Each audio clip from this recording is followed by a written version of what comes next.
एक बार पेप्सी ने Coca Cola को इतना गंदा ट्रोल करा कि वो ऐड ही बैन करना पड़ा। जहां आईपीएल में एड्स कराने के लिए कंपनीज लाखों करोड़ों रुपए देती हैं, वही काम कैसे एयरटेल ने सिर्फ 1300 रुपए देके करा। पेप्सी का इतना घटिया प्रोडक्ट कि पूरे देश ने पेप्सी को मिलकर बॉयकॉट करा।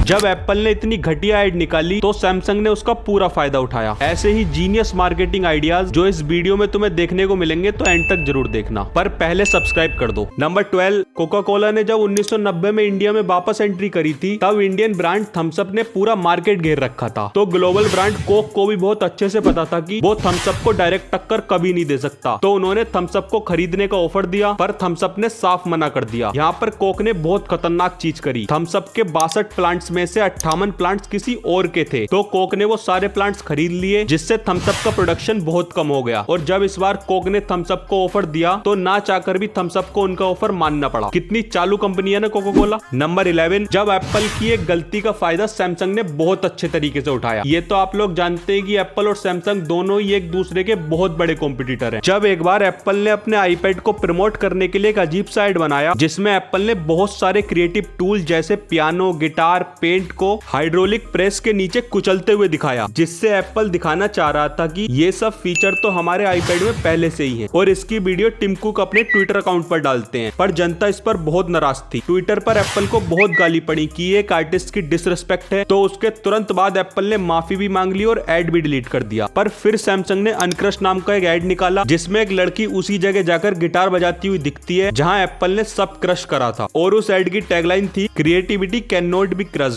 इससे सैमसंग की बहुत तारीफ हुई और एप्पल की ट्रोलिंग शुरू हो गई। नंबर 10, बात है सन 2003 की, जब पेप्सी ने अपने घटिया प्रोडक्ट से खुद को जमकर ट्रोल करवाया। जब सन 2001 में माउंटेन ड्यू ने कोड रेड रिलीज करा था, तो वो खतरनाक तरीके से बिकने लगा। हर आदमी की जबान पर बस कोड रेड का नाम था। माउंटेन ड्यू से कॉम्पीट करने के लिए पेप्सी ने अपने सबसे बेस्ट एक्सपर्ट्स के साथ कम से कम 100 से भी ज्यादा फ्लेवर टेस्ट करने के बाद एक फ्लेवर में सबको पोटेंशियल दिखता है, वो था बेरी फ्लेवर। तो उन्होंने वो फ्लेवर पेप्सी ब्लू के नाम से मार्केट में रिलीज करा, पर उन्हें नहीं पता था कि ये फ्लेवर उनके डाउनफॉल का कारण बनेगा। पेप्सी अपने ड्रिंक को कलर देने के लिए ब्लू बन कलरिंग एजेंट का यूज करता था, जो लीगल तो था, पर जब इस पर लोगों ने रिसर्च करी तब पता चला कि इससे कैंसर हो सकता है। देखते ही देखते ये कंट्रोवर्सी इतनी बढ़ गई कि पेप्सी को ना चाहते हुए भी सिर्फ 2 साल के अंदर अंदर पेप्सी ब्लू को बंद करना पड़ा। काश इतना जागरूक इंडिया भी होता तो ये गुटखे के ब्रांड कब के बंद हो जाते।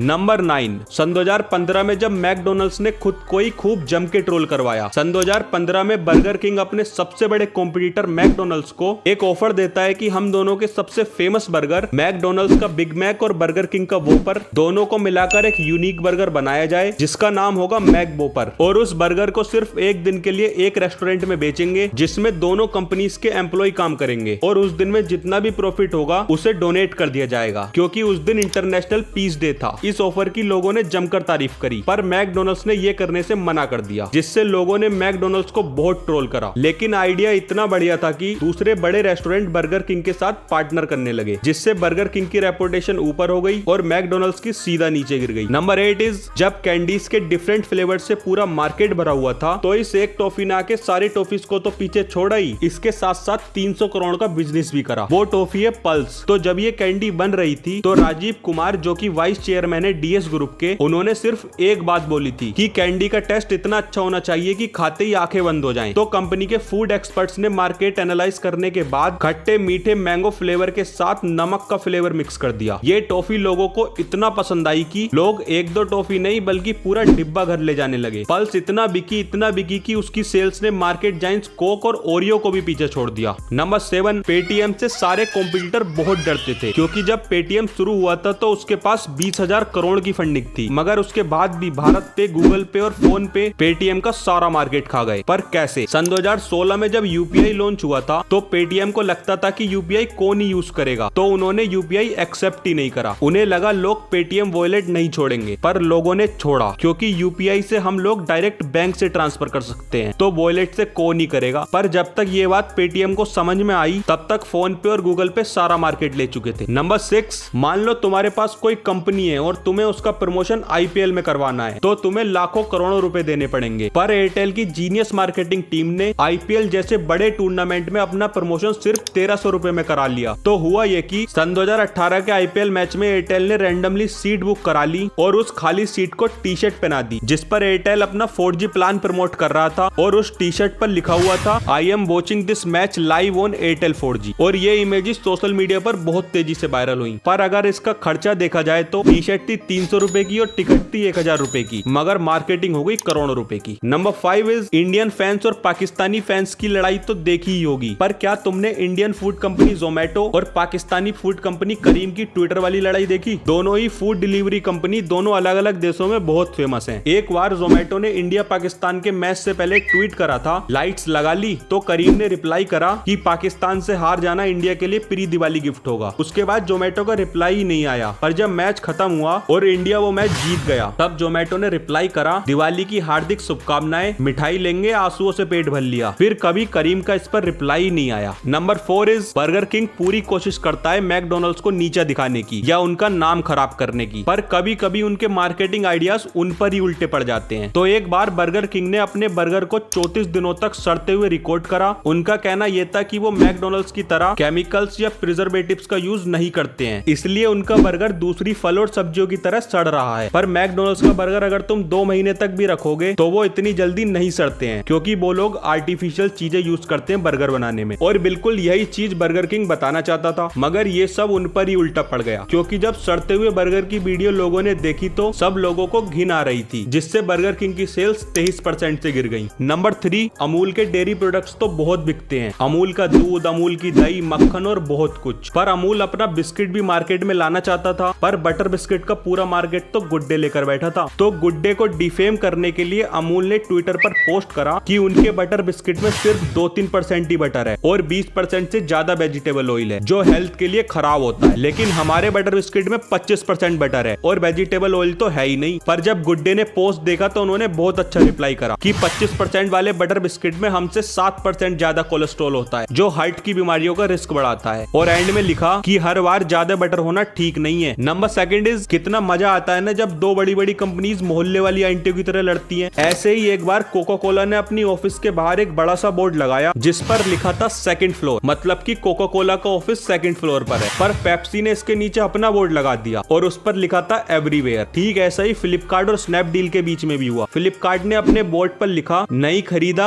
अच्छा किया। पेप्सी की तरह स्नैपडील वालों ने भी अपना बोर्ड उसके नीचे लगा दिया, अच्छा किया, बता दिया, यहाँ से खरीद लो। कितना फनी था ना ये। नंबर 1 इज एक बार पेप्सी ने कोका कोला को एक एड से इतना गंदा ट्रोल करा कि फिर उन्हें वो एड बंद करना पड़ा, जहां पर कंपनीज एड्स में अपने कॉम्पिटिटर का नाम तक नहीं लेती हैं। वो ऐसा लिख देते हैं कि दूसरी कंपनीज के प्रोडक्ट में ये नहीं है जो हमारे प्रोडक्ट में है, बस, पर नाम कोई नहीं लेता। वहीं पर पेप्सी ने 1995 में एक एड निकाला जहां पर एक बच्चा आता है और पहले कोक की 2 कैंस निकालता है और फिर दोनों को जमीन पर रखकर उन पर चढ़ जाता है ताकि वो बेंडिंग मशीन के ऊपर वाली पेप्सी बटन तक पहुंच सके। फिर वो पेप्सी की कैन निकालता है और कोक की कैंस को वहीं छोड़कर चला जाता है। कितना गंदा ट्रोल करा ना। इसका कोक ने ऑफिशियली तो कोई रिप्लाई नहीं करा, पर ये एड देखने में मजा बहुत आया। ऐसे ही और अमेजिंग फैक्ट देखने तो इन दोनों में से कोई सी भी एक वीडियो पर क्लिक कर दो और सब्सक्राइब करके जाना।